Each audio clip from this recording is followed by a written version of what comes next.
Buenas noches, mis amados, mis amadas. Dios les bendiga. Es un gusto estar con ustedes hoy para seguir compartiendo este libro que, aunque muchos no quisieran saber de él, al igual que de Apocalipsis, es definitivamente un libro para nuestros días. Entonces vamos a pedir la guía del Espíritu Santo, vamos a pedir que lo que hablemos sea esa revelación que Él nos ha dado a través de su palabra. Espíritu de Dios, gracias por tu palabra, gracias porque sabemos que a través de ella tú nos muestras el camino, tú nos quitas todo miedo, tú nos quitas todo temor y lo más importante, nos quitas toda venda, porque tenemos la sabiduría que viene del Espíritu de Dios. Sabiduría y ciencia te pedimos y te pido, Señor, que lo que este libro dice llegue a muchas personas, Señor, porque estamos en un tiempo donde necesitamos salir de Babilonia, donde necesitamos tomar una decisión y donde necesitamos estar aferrados a tu palabra. Bueno, Padre, en el nombre de Jesús oramos. Amén, amén y amén. Hoy vamos con el capítulo número 5. El capítulo número 5 es un capítulo muy interesante. Vamos a mirar y se llama La escritura en la pared. Pero antes de empezar, vamos a hacer como un repaso muy rápido de cómo vamos. Entonces, capítulo 1, año 605, fue cuando fueron llevados cautivos Daniel y sus amigos a Babilonia. Capítulo 2, año 602 antes de Cristo, fue el sueño de la estatua. Recuerdas que ya la vimos. Capítulos 3, año 594, fue el horno de fuego, Daniel y sus amigos. Ya lo vimos. Es el capítulo 3. Capítulo 4, año 568. Recuerdan que antes de Cristo los años no sumaban, sino que restaban. Fue la locura de Nabucodonosor. Ya lo vimos igualmente. Y ahora venimos con el capítulo 5, que es el fin de Babilonia. Vamos a mirar, a empezar a leer, y dice la palabra del Señor. El rey Belsasar hizo un gran banquete a 1000 de sus príncipes y en presencia de 1000 bebían vino. Yo quiero que miremos un momentico quién era Belsasar. Belsasar fue el nieto de Nabucodonosor. Nabucodonosor tuvo 2 hijos, una hija y un hijo. El hijo era el Merodac y él no quiso tomar el reino. La mujer se casó con Nabonido y tuvieron a su hijo Belsasar. En esa época había algo que se llamaba la corregencia, que quiere decir que se delegaba la responsabilidad del padre al hijo. Entonces, por esta razón, podemos ver que Belsasar era el rey en ese momento. Entonces, dice que, y en presencia de 1000 bebían vino. Cuando hablamos de que bebían vino, yo quiero leer rápidamente aquí en Proverbios 20. Permítame en un momento lo que dice la palabra referente al vino. El vino es escarnecedor y sidra alborotadora, y cualquiera que por ellos yerra no es sabio. Entonces, vamos mirando, estaban en una noche de copas de vino y se estaban presentando cosas como las borracheras.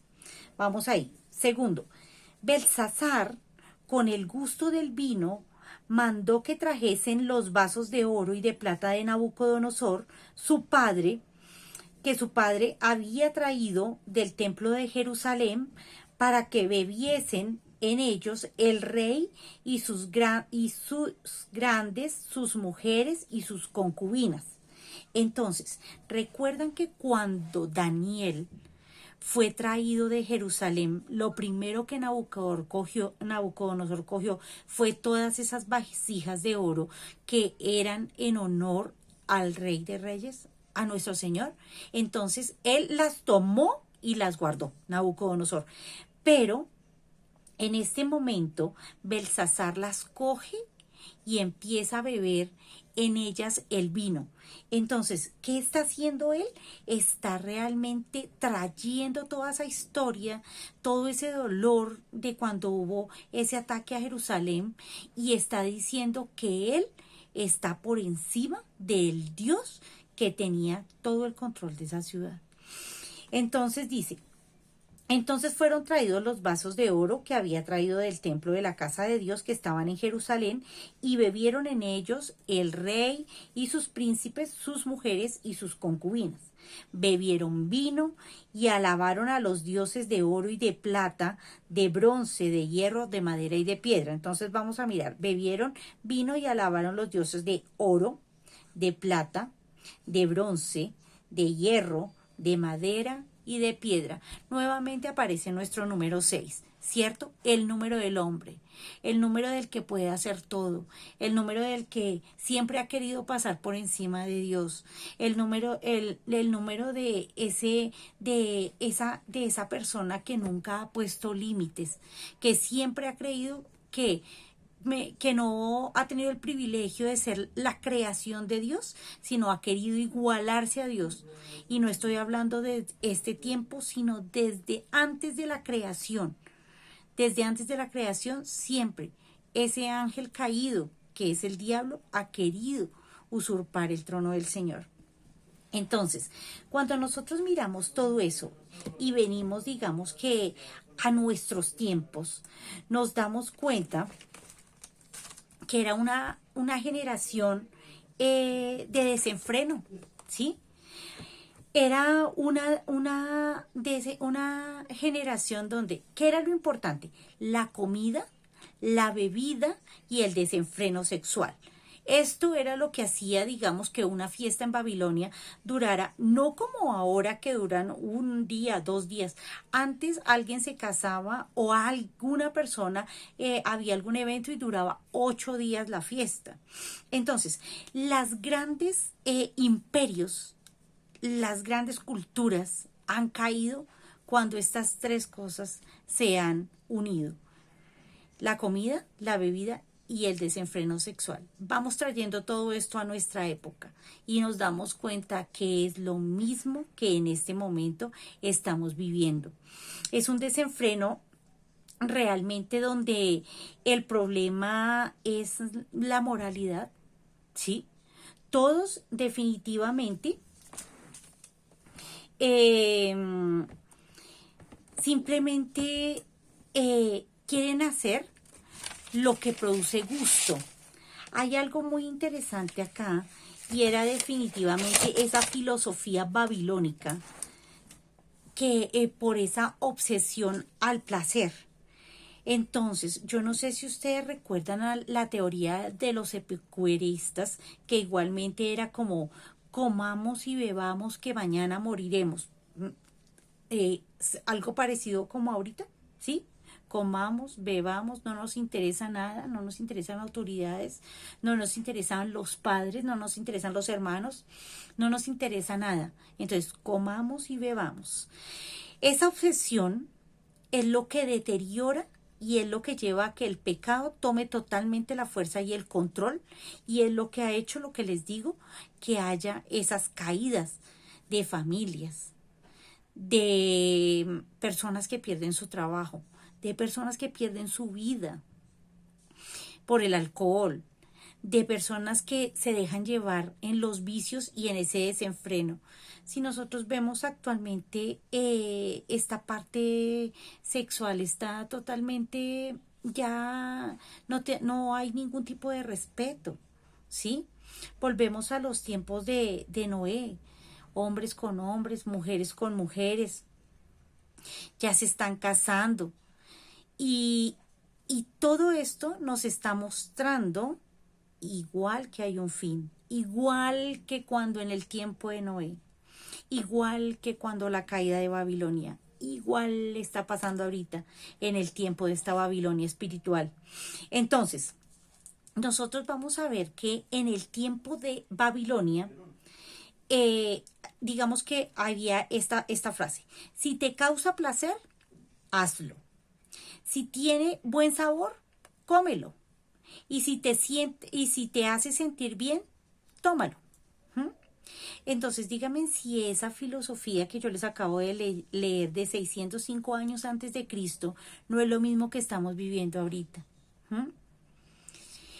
Así soy yo, no me pongan ningún límite, hago lo que quiero, porque está mal. Si me causa placer, pues yo lo hago. Que tenga consecuencias o no, pues no nos importa. Que seamos medidos, no nos importa. Que seamos disciplinados, tampoco está dentro de la normalidad. Entonces, miren definitivamente cómo todas esas cosas las venimos a vivir nuevamente. Entonces, hay ese desenfreno total y algo, digamos, que llamaba mucho la atención en estas fiestas era que ellos comían de una forma donde eran ya tan saciados que iban, vomitaban y volvían y seguían comiendo, seguían bebiendo, seguían teniendo todo ese desenfreno. Hay dos cosas que llaman aquí la atención y que se ven mucho y también las vemos ahorita y yo creo que las traigan a su memoria y son las luces y la música. ¿Mm? Digamos que en esa época, en medio de todo ese tipo de cosas, también habían lugares donde se movía toda esta parte de luces y de música y solamente había desenfreno sexual. Entonces dígame si de pronto se les parece ahorita donde después de tomarse unos tragos también llegan siempre a todas esas partes que realmente terminan simplemente saciando todos los deseos sexuales sin importar qué tipo sea. ¿Mm? Si es normal o si es una aberración o si es el deseo que quieran. Entonces, cuando llegan a todo este tipo de cosas, entonces viene acá algo muy interesante y dice, en aquella hora aparecieron, entonces bebieron vino, alabaron a los dioses, ya les dije todos los metales, que eran los 6, y viene el capítulo 5 donde dice, en aquella misma hora aparecieron los dedos de una mano de hombre que escribía delante del candelero sobre lo encalado de la pared del palacio real, y el rey veía la mano que escribía. Entonces aquí empezamos a ver que este rey Belsasar estaba totalmente borracho, pero en medio de esa borrachera él vio que una mano aparecía y empezaba a hacer algo. Entonces dice que esa mano escribía. Entonces el rey palideció. Miren lo que este hombre sintió. Palideció y sus pensamientos lo turbaron y se debilitaron los lomos y las rodillas, daban una contra la otra. ¿Cuál sería el nerviosismo de este hombre? El rey gritó en alta voz que hiciesen venir a los magos, a los caldeos, a los adivinos, y dijo el rey a los sabios de Babilonia, cualquiera que lea esta escritura y me muestre su interpretación, será vestido de púrpura y un collar de oro llevará en su cuello y será el tercer señor del reino. Tercer señor, ya les dije, pues porque estaba el papá que había delegado su trono sobre Belsasar y este sería el tercero. Entonces fueron introducidos todos los sabios del rey, pero no pudieron leer la escritura ni mostrar al rey su interpretación. Entonces el rey Belsasar se turbó sobremanera y palideció, y sus príncipes estaban perplejos. La reina, por las palabras del rey y de sus príncipes, entró a la sala del banquete y le dijo, Rey, vive para siempre, no te turbe tus pensamientos ni palidezca tu trono. En esa época las mujeres no podían entrar a los salones reales. Probablemente esta reina que entró pudo haber sido una de las esposas o concubinas de su abuelo Nabucodonosor. En tu reino hay un hombre en el cual mora un espíritu de los dioses santos, y en los días de tu padre, ¿ves? Por eso decían que puede ser, digamos, que alguien que era muy cercano a Nabucodonosor. De tu padre se halló en él luz e inteligencia y sabiduría, como sabiduría de los dioses, al que el rey Nabucodonosor, tu padre, oh rey, constituyó jefe sobre todos los magos, astrólogos, caldeos y adivinos. Por cuanto fue hallado en él un espíritu, mayor espíritu y ciencia y entendimiento, para interpretar sueños y descifrar enigmas y resolver dudas. Esto es en Daniel, el cual el rey puso por nombre Beltsasar. Llámese pues ahora a Daniel, y él te dará la interpretación. Entonces Daniel fue traído delante del rey, y dijo al rey, y le dijo el rey a Daniel, ¿eres tú aquel Daniel de los hijos de los cautivos de Judá? Que mi padre trajo de Judea. O sea, él está teniendo esa necesidad que le interpreten qué escribió esa mano allá en la pared. Y él todavía está diciéndole como, ¿eres tú ese esclavo?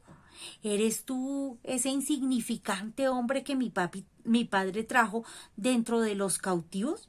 ¿Tú eres el que me va a descifrar eso? Yo he oído de ti que el espíritu de los dioses santos está en ti, y que en ti se halló luz, entendimiento y mayor sabiduría. Miren, a veces las personas de Dios, las personas de oración, las personas que definitivamente tenemos una vida consagrada al Señor, tenemos que ser diferentes donde estemos. Nuestro testimonio tiene que ser diferente. Tiene que haber algo de sabiduría, la luz de Dios, el Espíritu de Dios va delante de nosotros. Y eso era lo que había en Daniel. Él había sido diferente a todos. Y lo que más destacaba a él era el entendimiento y su mayor sabiduría.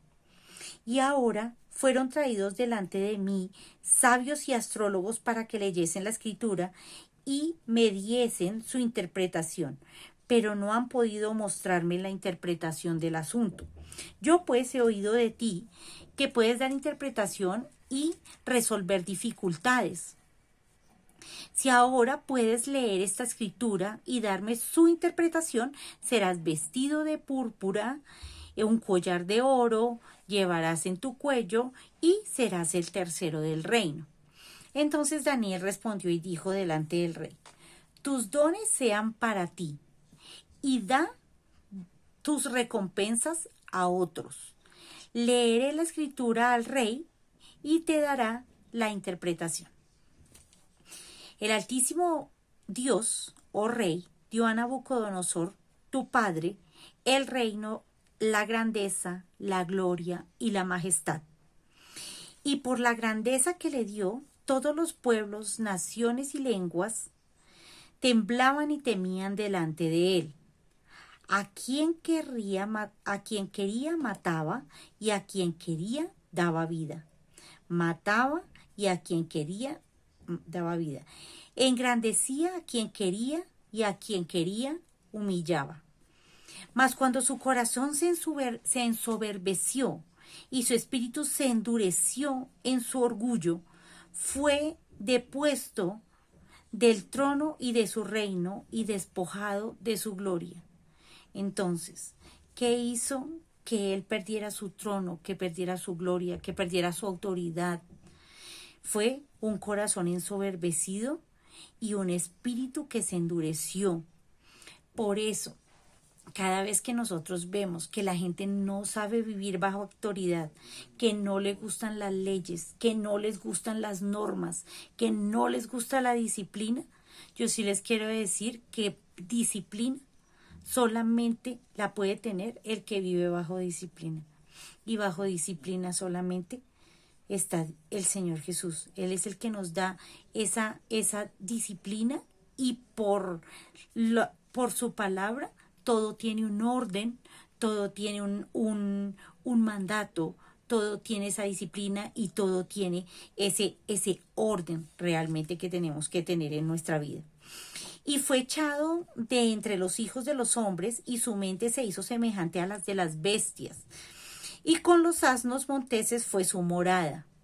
Hierba le hicieron comer como a buey, y su cuerpo fue mojado con el rocío del cielo, hasta que reconoció que el Altísimo Dios tiene dominio sobre el reino de los hombres y que pone sobre él a quien le place. Entonces, importante acá que él, independiente de que haya vivido como un animal, independiente que haya comido hierba, independiente que se haya mojado, independiente de que haya vivido todo eso, al final él reconoció que el Altísimo tenía dominio sobre el reino de los hombres y que Dios pone reyes y quita reyes cuando le place, pero él lo reconoció. Y tú, su hijo, Belsasar, no has humillado tu corazón sabiendo todo esto. Miren qué terrible. Miren qué terrible, porque es que definitivamente el Señor nos da tantas oportunidades. A veces nos lleva con tanto amor y no entendemos, ¿sí? Como a veces, pum, la entendemos, nos corregimos, nos arrepentimos y nuestro corazón va de la mano del Señor. A veces vienen tormentas y cosas muy difíciles. Tienes que perder tu empleo, tienes que perder tu familia, tienes que pasar por todo este tipo de cosas como este hombre, por adicciones, por borracheras, por prostitución, y no entiendes. Aquí es lo que le está pasando a este señor. Y dice, siendo que contra el Señor del cielo te has ensoberbecido, e hiciste traer delante de ti los vasos de su casa, tú y tus grandes, tus mujeres y tus concubinas, bebisteis vinos en ello. Además de esto, diste alabanza a dioses, ¿Ves? Entonces, él nunca reconoció la grandeza del Señor. Él siguió con sus 1500 dioses, los que tenía allá en Babilonia, de plata, de oro, de bronce, de hierro, de madera y de piedra. Pero mira, aquí ya viene algo que siempre nos denota la palabra del Señor, y es la piedra. Él es la piedra angular. Entonces, que ni ven, ni oyen, ni saben. Y el Dios en cuya mano está tu vida y cuyos son todos los caminos, nunca honraste. Entonces, de su presencia fue enviada la mano que trazó esta escritura. Y me quiero detener un momentico en la palabra mano. El Señor creó los cielos y la tierra. Dice, miremos acá rápidamente Génesis. Y dice, y la tierra estaba desolada y dijo Dios, sea la luz, y fue hecha la luz. Él hablaba y el verbo hacía y se creaba. Pero cuando llegó el